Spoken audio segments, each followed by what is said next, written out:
트럼프 개인이 나중에 또 다시 재선되지 않는다 하더라도 이미 뭐 부통령 밴스라든가 그 주변에 있는 세력들이 굉장히 탄탄한 어떤 그 집단을 형성하고 있어요. 지난 한 8, 90년 동안 이어졌었던 미국의 세계 질서에서의 위치가 커다랗게 바뀌는 굉장히 좀 이렇게 그 큰 역사적인 호흡에서 벌어지는 사건이다. 네.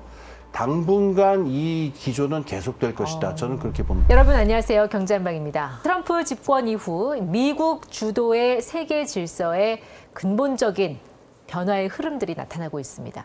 뭐 군사, 정치, 경제 뭐 영역을 가리지 않고 좀 많은 사람들이 이제 갈피를 잡지 못하고 우왕좌왕하는 상황이죠. 자, 이럴 때 일종의 방향타가 되어주실 분을 모셨습니다.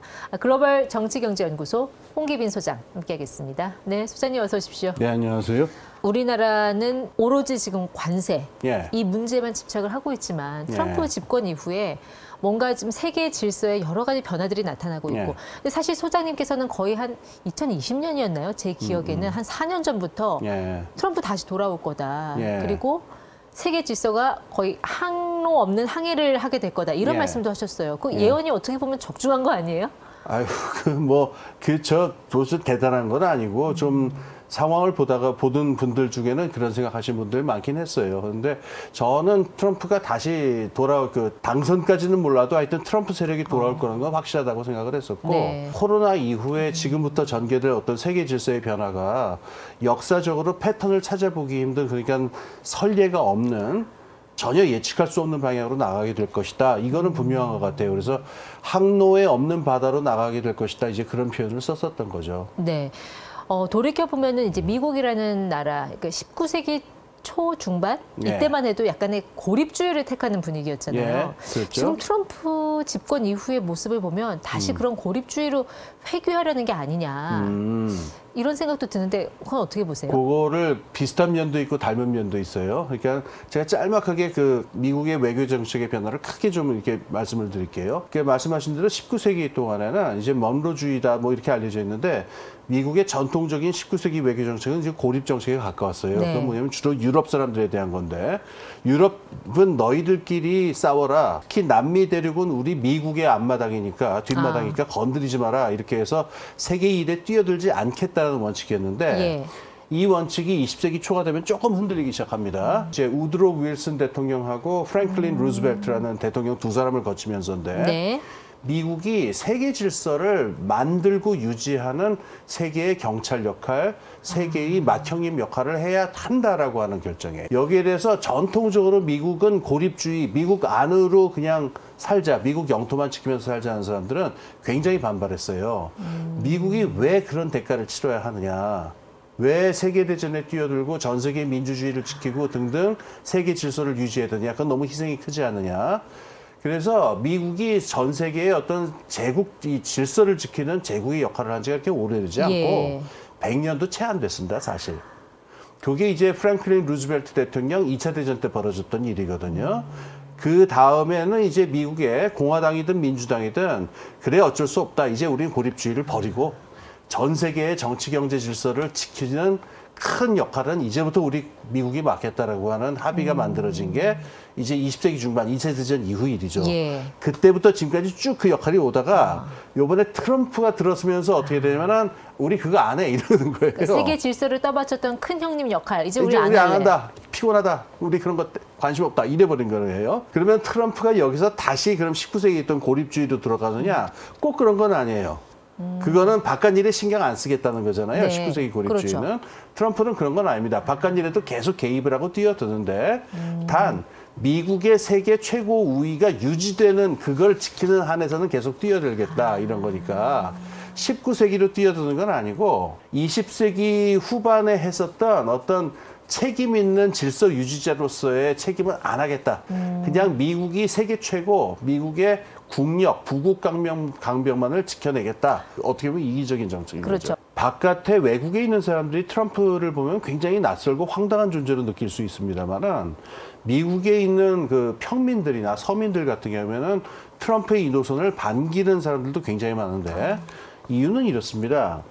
2차 대전 이후에 진짜로 미국이 어떤 세계 질서를 자기들이 주도한 세계 질서를 지키기 위해서 굉장히 많은 희생을 한 건 사실이에요. 그러니까 그러니까 질서를 지키기 위해서 누가 피를 받냐면은 미국의 서민들이 군인으로 나가서 목숨을 바쳐야 했고 미국 재정이 어마어마하게 군사비로 지출이 돼가지고 미국의 복지 지출이 줄어들고 이런 일들이 벌었어요. 비용은 말하자면은 평민들, 서민들이 됐는데 네. 진짜로 꿀빤 건 누구냐면은 적어도 이 미국의 평민들의 많은 숫자가 보기에는 월스트리트에 있는 금융 자본가들하고 네. 초국적 자본가들하고 아, 잘 나가고 잘 사는 저 이 상류 계층들이 그 꿀은 다 빨아버리고 그다음에 미국이 세계 질서를 유지하는 비용은 몽땅 미국 국민들이 내버렸다. 왜 이런 짓을 우리가 계속해야 되느냐? 그래서 미국의 이제 평민들, 서민들 중에는 미국이 전 세계적인 이런 역할을 하는 거랑 미국의 월스트리트라든가 대자본의 이익하고 한 통 속이다라고 생각하는 사람들 굉장히 많아요. 예. 그리고 이 사람들은 그 지배 계층의 이익을 대변하는 집단이 민주당이다. 이렇게 생각하는 사람들도 많거든요. 이런 식의 사고방식을 가진 사람들은 트럼프가 지금 하고 있는 외교 정책을 강력하게 지지할 수밖에 없죠. 그러니까 우리도 먹고 살기 힘든데 예. 평민들 입장에서는 왜 쓸데없이 뭐 아프간도 그렇죠. 쑤시고 다니고 뭐 이라크도 쑤시고 다니고 이렇게 그렇죠. 하느냐. 그리고 거기서 나오는 수익은 대기업들하고 금융자본이 다 가져가 버리고 우리 서민들은 복지가 피폐해지고 나라 재정이 피폐해지고 군인이 돼서 나가서 죽어야 하고 왜 그런 대가를 치러야 하느냐. 그러니까 트럼프 정권의 성격을 어떻게 보면은 평민들의 반란과 네. 또 저 부자들의 반란 이 두 계층이 만난 거 아니에요? 제가 보기엔 네. 그게 정확한 판단입니다. 그러니까 표를 얻을 때는 이런 평민들의 불만을 갖다가 최대한 표로 이용해내는데 트럼프 집단이 그럼 무슨 평민 집단이냐면 그건 전혀 아니거든요. 그렇죠. 트럼프를 밀고 있는 다른 집단들은 그러니까 죽어도 세금을 내지 않겠다라고 하는 굉장히 돈이 많은 이른바 슈퍼리치들도 있고요. 그다음에 이제 일론 머스크 같은 사람들, 이렇게 하는 슈퍼테크, 하이테크, 빅테크 이렇게 얘기하는 그 굉장히 돈이 많은 그 테크노 거물들이 있고, 네. 그러니까 이 부자들은 또 어떠냐면은 기존 질서가 너무 규제가 많고 세금을 많이 뜯는다 해서 여기에 대한 불만이 있었으니까.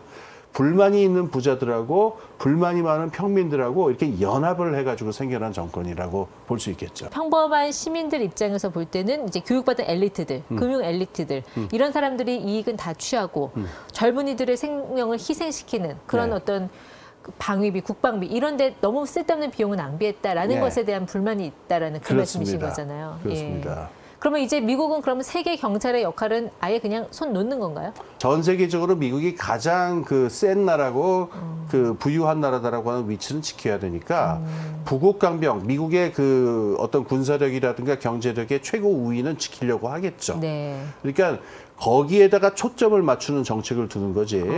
질서를 유지하기 위해서 미국이 막 그 엄청난 돈을 써가면서 세계 평화를 유지하려고 든다든가. 네. 그다음에 전 세계적인 어떤 자유무역 질서라든가 금융 질서를 유지하기 위해서 미국이 여러 가지 노력을 한다든가 이런 건 더 이상 안 하겠다는 거예요. 네, 그럼 그 기조가 네. 앞으로 향후 몇 년간은 계속 유지될 걸로 보세요. 그러니까 트럼프가 꼭 대통령이 아니더라도 이 트럼프 기조의 이런 어떤 세계 경찰의 역할은 포기하면서 네. 우리의 어떤 기술 패권의 이득은 네. 계속 이어가겠다라는 이런 네. 어떤 동전의 양면과 같은 이런 정책 기조가 네, 네. 향후 몇 년간 장기적으로 더 이어질 걸로 예상을 저는 하시나요? 이어질 거라고 생각합니다.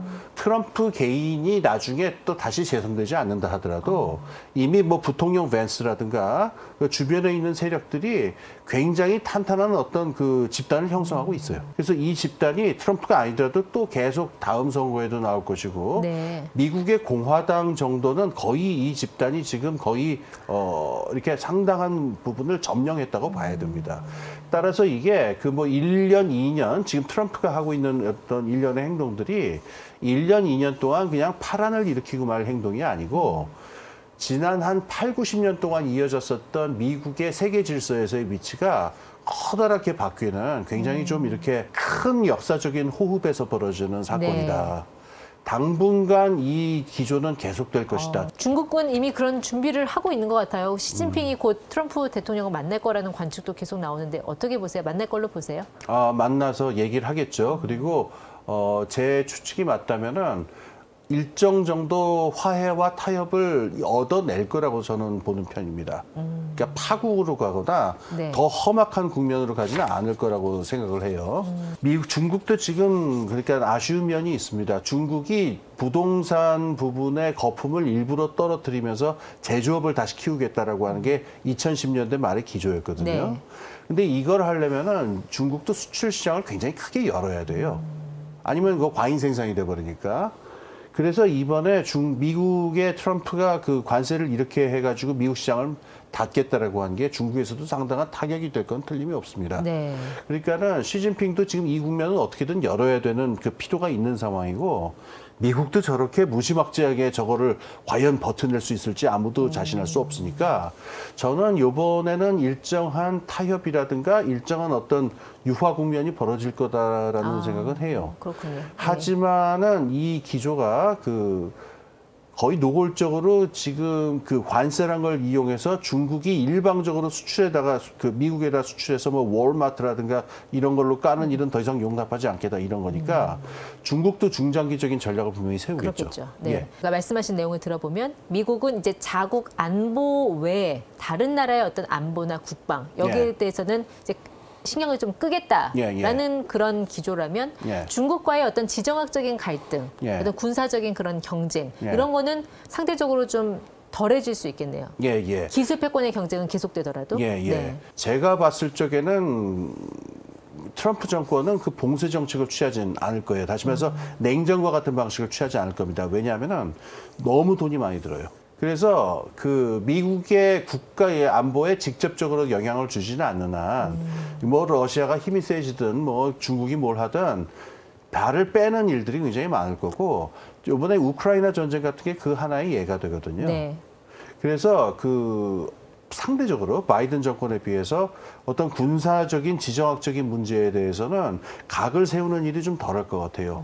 미국이 너무 많은 돈을 써야 되니까 네. 대신에 어떤 그 가치 사슬 생산에 있어서 반도체 부분에서의 가치 사슬이라든가 또는 지금 무역에서 관세 문제라든가 그러니까 이런 데서 경제적인 우위를 미국이 점하기 위한 이런 종류의 갈등은 벌어지겠죠. 예. 최근에 이제 중국의 딥시크, 그 쇼크에서도 봤지만 결국 지금의 기술 패권의 정점은 AI이지 않습니까? 네, 예. 이거는 사실 국가적인 전폭적인 지원이 있어야 좀 성장이 가능한 사업인데 그런 면에서는 뭐 미국보다는 중국이 훨씬 유리한 고지에 있다고 봐야 되지 않을까요? 거기는 뭐 나라에서 뭐 정책 정하면 그냥 가는 거잖아요, 거기는. 예. 지금 말씀하신 대로 그러니까 그 AI 그 기술 개발에서 중국이 여러 가지 유리한 고지를 선점하고 있다는 얘기는 나와요. 그러니까 그 처음에 이제 바이든 정권 초기에 그 중국하고 이렇게 어떤 그 연계를 끊는 방향으로 갔을 적에 미국이 중국을 확실하게 앞설 것이다라고 하는 기술 부분에서 이런 예측도 있었는데 네. 지금 뚜껑을 열어보니까는 중국의 저력이 만만치가 않거든요. 그리고 지금 예기치 못한 변수가 또 하나 있습니다. 이게 아직 사람들이 많이 언급을 안 하는데 트럼프의 대학 정책 때문에 미국의 학계가 거의 지금 무너질 위기에 있다라는 얘기예요. 지금 뭐 트럼프가 그 미국에 있는 유수한 대학들하고 갈등 관계에 있다는 건 많이 보도가 됐었죠. 뭐 하버드라든가 네. 콜롬비아라든가 콜롬비아. 있는데 예. 잘 안 보도가 되는 거는 미국이 그러니까 대학하고만 갈등을 하는 게 아니라 이 연구 그러니까 이제 과학이나 공학 쪽에 연구 집단들하고도 갈등이 심해요.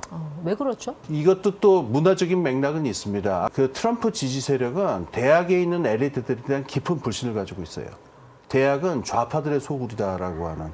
그래서 대학에 대해서 일방적으로 저걸 하게 되면은 이렇게 팔레스타인을 지지하는 좌파들, 그 다음에 동성애자들을 지지하는 좌파들만 크게 된다라고 하는 그런 인식을 가지고 있기 때문에 네. 대학에 대해서 굉장히 그 공격적이고 대학의 그 정권말을 들어라라고 하는 그런 정책을 트럼프는 취하고 있죠. 네. 이게 그 문과 쪽 이런 그 인문학이나 사회과학 쪽뿐만이 아니고 이공계 쪽에서도 이 문제가 벌어지는데 반면 중국에서는 이공계든 인문사회과학이든 굉장히 투자를 많이 하고 네. 고등교육이나 연구에 대해서 굉장히 공격적으로 나오거든요. 그래서 최근 몇 달간의 추세를 보면서 많은 사람들이 이제 미국 쪽을 우려를 걱정을 하는데 이러다 보면 지식 패권에 있어서의 우위가 한 10년 정도 있으면 확실하게 바뀌지 않겠느냐. 그러니까 트럼프 정권의 어떤 그 대학 정책이라든가 연구에 대한 정책 같은 것들이 그 미중 간의 경쟁에 있어서도 분명한 어떤 충격을 가져올 것이다. 이런 네. 말씀입니다. 그러니까 이번 트럼프 집권에서 또 하나 눈여겨볼 게 사실 그동안 미국이 유지했던 세계화 기조에서 가장 수혜를 입었던 거는 빅테크 예. 기업들이잖아요. 예. 그럼 트럼프가 그런 어떤 세계화 흐름에서 벗어나려고 하면 예. 빅테크와는 좀 다른 길을 가겠다라는 건데 오히려 빅테크 기업들이 지금 트럼프에 붙고 있잖아요. 예. 네. 그럼 어떤 걸 기대하는 걸까요, 트럼프한테? 일단 빅테크 쪽에서는 이 관세 정책에 대해서는 굉장한 불만을 가지고 있어요.